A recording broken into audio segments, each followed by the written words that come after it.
നബി തങ്ങൾ ചോദിക്കുന്നു സ്വഹാബാ സഅലബത്ത് bin Abdulrahman എവിടെ പോയെന്നറിയില്ല നബിയേ, ഒരു മാസം കഴിഞ്ഞു നബിയേ.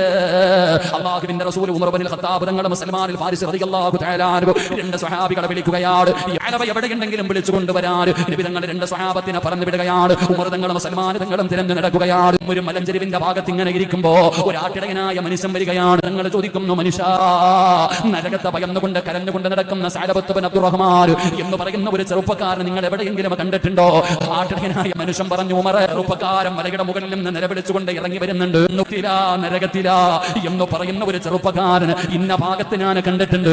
പറഞ്ഞു കൊടുത്ത അടയാളം വെച്ച് രണ്ടുപേരും കൂടെ ആ മലഞ്ചെരിവിന്റെ ഭാഗത്ത് ചെല്ലുമ്പോ അതാ മലയുടെ മുകളിൽ നിന്ന് നിലവിളിച്ചുകൊണ്ട് ഇറങ്ങി വരികയാണ്. വസ്ത്രമെല്ലാം കീറി പറഞ്ഞ് എല്ലും തോലുമായി പടച്ചവരെ മണ്ണുവാരി ശരീരത്തിലിടുകയാ.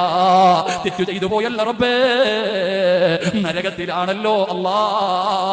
ഉമർ തങ്ങൾ വിളിക്കുന്നു, സഅലബാ, കോലമാണ് സഅലബാ, അല്ലാഹുവിന്റെ റസൂൽ നിന്നെ വിളിക്കുന്നു സഅലബാ. സഅലബത്ത് ബിൻ അബ്ദുറഹ്മാൻ നിന്നെ വിളിക്കുകയാണ്. ഞാൻ വരൂല, അല്ലാഹുവിന്റെ റസൂലിന്റെ മുമ്പിൽ ഞാൻ വരൂല. സഅലബ പറഞ്ഞു, എന്നെ നിസ്കരിക്കുമ്പോ വേണം കൊണ്ടുപോകാൻ. നമസ്കാരം നടക്കുന്ന സമയത്താണ് പള്ളിയിലേക്ക് കടന്നു വന്നത്.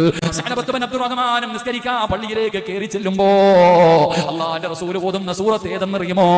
അൽഹാകുമുത് തകാസുർ ഹത്താ സുർതുമുൽ മഖാബിർ കല്ലാ സൗഫ തഅലമൂന സുമ്മ കല്ലാ സൗഫ തഅലമൂൻ. അല്ലാഹുവിന്റെ റസൂൽ ആയത്ത് ഓതുന്നത് കേട്ടപ്പോ സഅലബ പിടഞ്ഞ് താഴേക്ക് വീഴുകയാ. അവിടെ നിന്ന് നമസ്കാരം കഴിഞ്ഞു. അല്ലാഹുവിന്റെ പ്രവാചകൻ സഅലബയുടെ ചാരത്തേക്ക് കടന്നു വരികയാണ്. അല്ലാഹുവിന്റെ റസൂൽ പറഞ്ഞു, സഅലബ, അല്ലാഹു പുറത്തിരിക്കുന്നു സഅലബ. അല്ലാഹുവിന്റെ റസൂലിന് വല്ലാത്ത സങ്കടം തോന്നിയടോ. അതുപോലെ എല്ലാം തോലുമായിരിക്കുകയാണ്. നബി തങ്ങൾ പറഞ്ഞു, സഅലബയെ വീട്ടിൽ കൊണ്ടുപോകാറ്.